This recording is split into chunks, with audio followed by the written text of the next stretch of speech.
Why do bad things happen to good people? This is a question that a lot of people grapple with. This is a question that a lot of people, in fact, struggle with. And not being able to properly answer this question has led people to a lot of suffering, a lot of doubt. And some people even go to the extent of disbelieving in God completely simply because they cannot find a suitable answer to this question. So this is a question that we also are asked by others. We are asked by non-Muslims. We're going to be asked by perhaps by our children. We have to know the answer to these kinds of questions, not only for ourselves, but also to help others as well. To not get lost, because this is one of those essential issues that we see in our lives. Sometimes we seem to see that bad things are happening to good people, and we also see the opposite. Sometimes we wonder, why are good things happening to bad people? Why does the world seem unfair? These are questions that are essential to be able to understand. Why is it that bad things happen to good people? Well, the answer to this question is actually that the question itself is flawed. In fact, we are told by the Prophet ﷺ that bad things never happen to good people. There's a very important hadith in which the Prophet ﷺ says, عَجَبٌ لِأَمْرِ الْمُؤْمِنِ أَمْرُهُ كُلُّ خَيْرٍ, that the matter of a believer is strange. So it's unusual.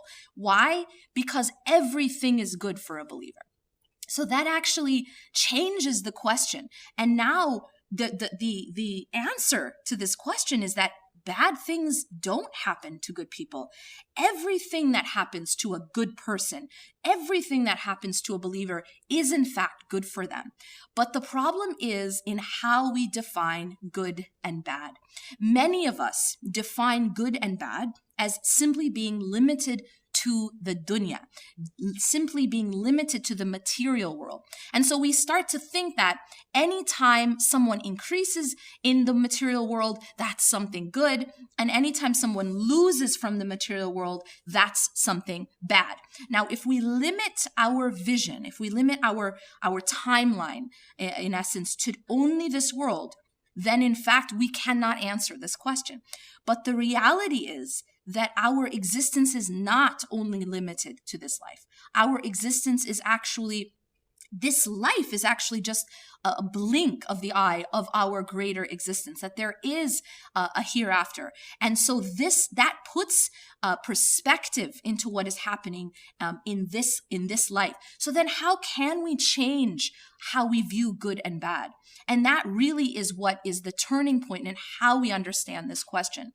Anything that happens to a believer that helps them grow spiritually, anything that happens that brings them closer to Allah subhanahu wa ta'ala is actually good for them, even when it comes in the form of loss or pain or struggle. And so this idea that bad things are happening is actually an illusion. In fact, it is Allah subhanahu wa ta'ala doing good for the believer, but sometimes, again, it's packaged in the form of difficulty and in the form of loss and struggle. But essentially, it is actually good for the believer.